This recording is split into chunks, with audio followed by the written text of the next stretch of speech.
In a world where power is truth and weakness is a death sentence, one's worth is carved into their very soul.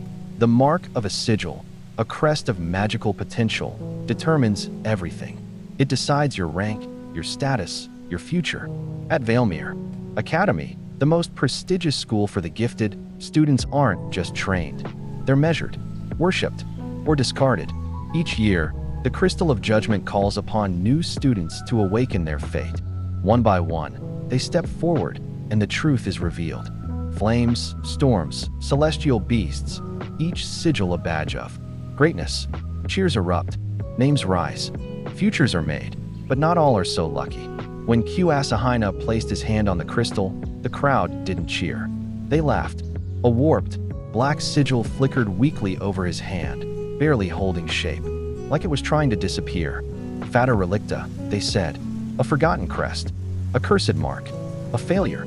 Without a word, he was dismissed, stripped of his status and thrown into auxiliary services. Not a student, but a servant, while others honed their spells and shaped. The future, Kyou was mopping blood off dueling floors and scrubbing away the echoes of ambition. Most would have broken, faded, but Kyou watched, waited. They thought he would stay buried, that by giving him a broom instead of a wand, they'd erase him from the Academy's story. But they didn't understand Kyou. In the shadows of Valemir's grand halls, he trained in silence. Every night, after the duels ended and the applause faded, he returned to that cracked wall, soaking in the echo of magic. Every spell he witnessed left behind a residue, raw potential that his cursed sigil twisted into weapons. Fire, wind, ice, shields, unstable at first, yes. But with each mimic, he grew more precise, more dangerous. What started as a fluke became obsession. What began as survival became strategy. He began to test his powers on rats in the basement, then on magical dummies he secretly smuggled out of the trash. And then, one night, he tested it on a person. Not just anyone. Merrick, a second year who regularly visited the janitor corridors just to beat on the failure boy. Kyou lured him into a maintenance hallway using fake notes and vented steam. He didn't use brute force, he used timing. A spell copied from a fire duel earlier that week triggered just as Merrick prepared to strike, causing the pipe above his head to burst in flame. It wasn't enough to kill, but enough to send him to the infirmary. The Academy called it an accident. Kyou called it a lesson. From there, it began. He memorized class schedules, tracked who trained where, and learned what spells they favored. He began orchestrating accidents across the Academy. Misfires, slips, spell reflection, even magical backlashes. No one suspected the quiet janitor who bowed his head and apologized when he passed. Rumors started to spread of a phantom duelist targeting elite students in mysterious ambushes, but no one could trace it. Kyou left no magic signature, no sigil imprint. All he left was humiliation. The same humiliation they once gave him. But this wasn't just revenge, it was preparation. With each stolen spell, Kyou's understanding deepened. He wasn't just mimicking anymore, he was modifying, delaying, stacking, distorting. His sigil wasn't a copy machine, it was evolution. And while the students above flaunted their talents in broad daylight, Kyou was building an arsenal beneath their feet. He didn't want applause. He didn't want their recognition. What he wanted was to make them kneel, to show the Academy that even the weakest crest could shatter thrones, if sharpened enough. This was only the beginning. They called him a failure, until failure learned how to win. Kyou had made his mark in the shadows, sowing doubt, fear, and silent vengeance. But that wasn't enough anymore. If he truly wanted to upend the system, if he wanted to bring the Academy to its knees, he needed more than a hidden hand. He needed a symbol, a mask, an idea that no one could kill because it never had a name until now. So he created Joker, a faceless spell thief who appeared in the dead of night, laughing through illusions and fire, shattering reputations, and vanishing without a trace. Joker was never seen, never caught, but his message was clear: no one at the top was safe anymore. Kyou's strategy as Joker wasn't brute force, it was psychological warfare. He didn't just fight the top-ranked students, he dismantled them piece by piece. His first real target was Celine Vale, ranked number 5, a master of illusion magic who could make her enemies doubt their own reality. But Kyou had studied her for weeks. He knew the frequency of her enchantments, the blind spot in her projection range, and the spells she recycled out of habit. He baited her with fake visions during a private duel, mimicked her own magic back at her with minor, dissonant alterations, and made her lose track of what was real. She surrendered mid-fight, screaming that the shadows were crawling on her skin. Her magic didn't fail. Her mind did. Then came Torin, rank number 4, known for brute force and berserker enhancements. A walking storm with the subtlety of a hammer. Kyou didn't fight him head-on.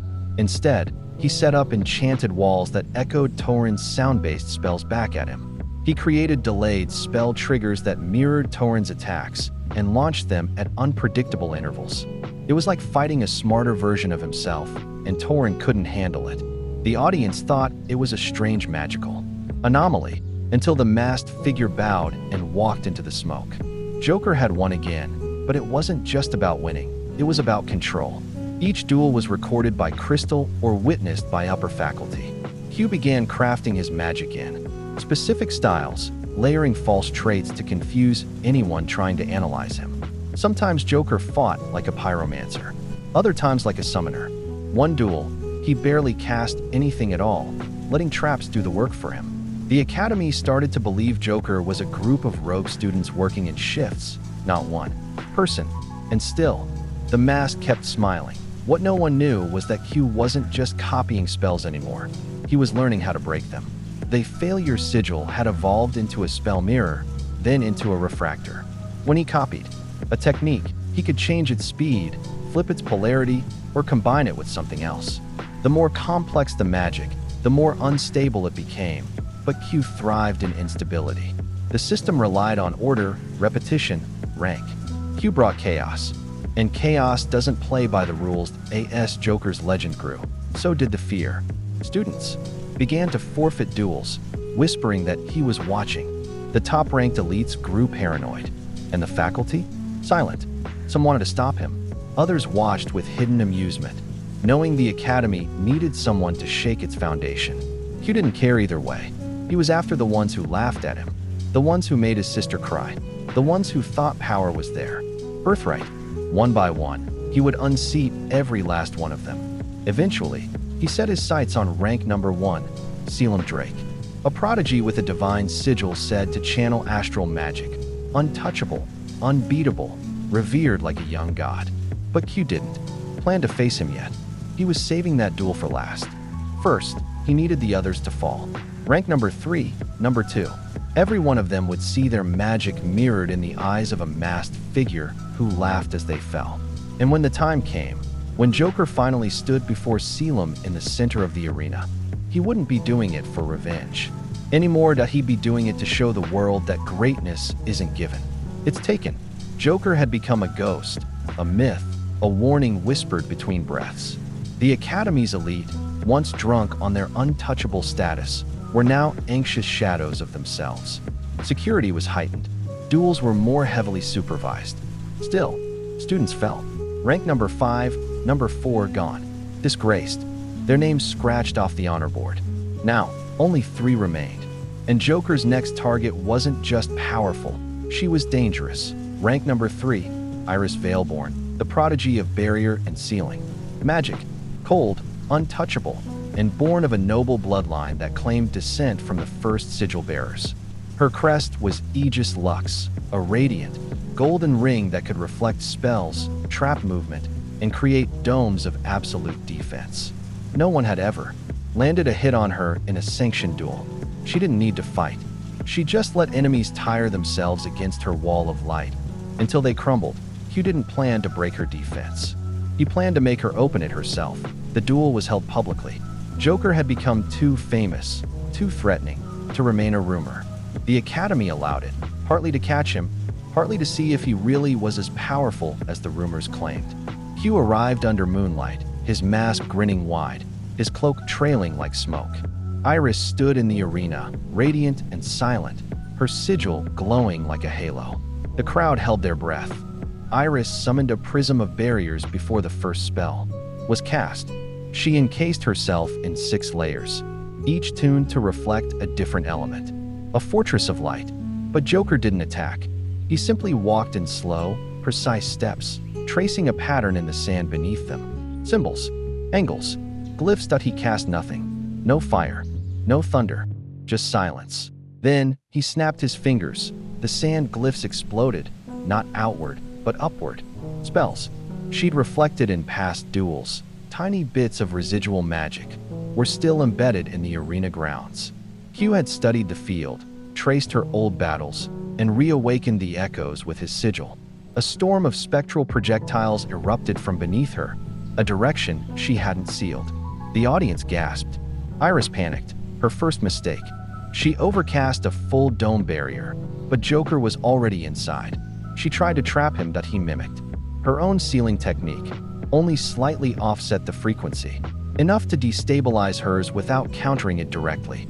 A crack formed in her outer ring, then another, then shatter. With a whisper, he cast a delayed mirror spell that she'd dismissed as a bluff earlier. It detonated behind her, just enough force to knock her down, not out. She rose trembling, not injured, but exposed. The battle was over before she realized it had even started. Rank number 3 had fallen, but rank number 2? That was different. Arden Wraith, known as the Living Reaper. His sigil, Tenebris Pactum, was a forbidden crest barely approved for study, summoning shadow beasts, leeching vitality, bending pain into strength. Unlike the others, Arden wasn't shocked by Joker's rise. He welcomed it. He'd grown bored, crushing hopefuls. Joker? Joker was fun. Their battle wasn't public. It was private. Arden invited him personally to the lower sanctum, a forgotten dueling chamber deep beneath the school. Candles lined the walls. No crowd, no stage, just death waiting in the dark. Arden struck first, ripping shadows from the walls to form serpents and blades, hounds and claws. But Kyou had expected this. He knew Arden's sigil fed on pain, so he gave him none. Every time Arden struck, Joker dodged, barely. Enough to graze, never to wound. He cast no lethal magic, only illusions. Pressure, redirections. He drained Arden's patience like venom. Arden grew wild, desperate to taste blood. That's when Kyou copied his technique, summoning a shadow beast of his own.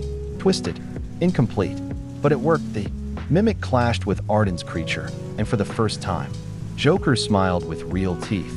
The fight descended into chaos. Reflections, traps, summoned horrors. It became impossible to tell which magic belonged to who, until Kyou finally cast something new.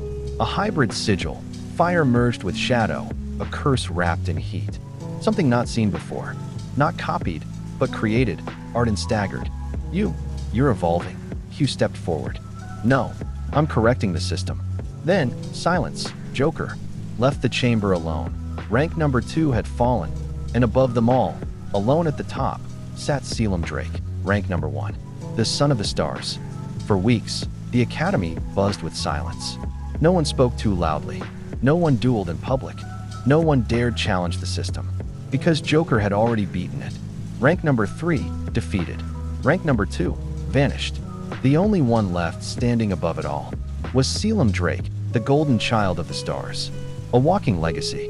His sigil, Astrum Regalis, was said to draw power from constellations themselves, gracing him with control over gravitational magic, starlight manipulation, and cosmic constructs. He wasn't just rank number 1. He was the symbol of Valemir Academy. Untouchable, impeccable, perfect at S.O. When Joker challenged him, the world listened. The duel was held at midnight beneath the open sky. No audience was allowed, just the headmaster, a few silent faculty, and the stars. Kyou stood beneath the moonlight, mask on, cloak drifting in the breeze. Selim stood at the opposite edge of the arena, dressed in ceremonial white, his sigil shining like a constellation drawn across his back. You've caused quite the stir, Selim said calmly. But I wonder, do you even know why you fight? Kyou didn't answer. He didn't need to. The duel began. Selim opened with a gravitational pulse, enough to crush most enemies flat in an instant. But Kyou anticipated it. He activated a mirrored sigil loop he'd been crafting for weeks, a distortion field copied from Arden's shadow veil, fused with Iris's refraction angles. The attack bent around him, distorting like light through broken glass. He dashed forward, launching a hybrid flame lash he'd modeled after Torrent's berserker strikes. but reversed its polarity mid-flight, striking from behind. Selim didn't flinch. He raised a starlight shield without turning his head. The clash that followed was mythic. Meteor constructs rained down from above, each glowing with power older than language. Kyou countered with improvised spell gates, teleporting the falling stars into different angles or reflecting them using bits of stolen light magic. He'd prepared dozens of stolen spells, but Selim adapted. For every trick, he had a counter.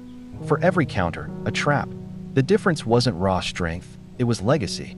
Selim didn't just wield magic. He was magic, and yet, cracks began to show. Kyou began breaking rules even Selim didn't know existed. He wasn't just copying magic anymore, he was rewriting it. One spell loop he cast turned Selim's gravitational pressure into kinetic bursts under Kyou's feet, launching him midair like a shooting star. Another copied Selim's celestial chains, but reprogrammed them to bind to his own energy signature. So when Selim tried to trap him, he bound himself. "You shouldn't be able to do this," Selim muttered, breathing harder now. "Your sigil." "My sigil was never a failure," Kyou interrupted. "It was freedom." Then he did the unthinkable. He removed the mask. The faculty gasped. The janitor, the outcast, the boy they'd thrown away. Selim's eyes narrowed, not in shock, but understanding. "So this is personal?" "No," Kyou replied. "This is proof." Kyou raised both hands, and for the first time, his sigil shone without shame. It pulsed, dark and alive, shifting through colors, mimicking dozens of spell types at once. He cast a spell no one could name, a fusion of cosmic gravity, shadow mimicry, and time delay glyphs. It wrapped around Selim like fate itself. The final attack wasn't flashy. It wasn't loud. It was cleaned at a silent detonation of magic stripped of its theatrics, only raw, undeniable truth. Selim stood frozen, breath caught, his power locked in place. Then he dropped to one knee. He hadn't lost because Kyou was stronger. He'd lost because Kyou had learned everything. The silence was deafening. Then applause, not from the faculty, not from the headmaster, from the shadows, from the balconies, from the students who had been cast aside, the failures, the forgotten, the broken. Joker didn't just defeat rank number 1.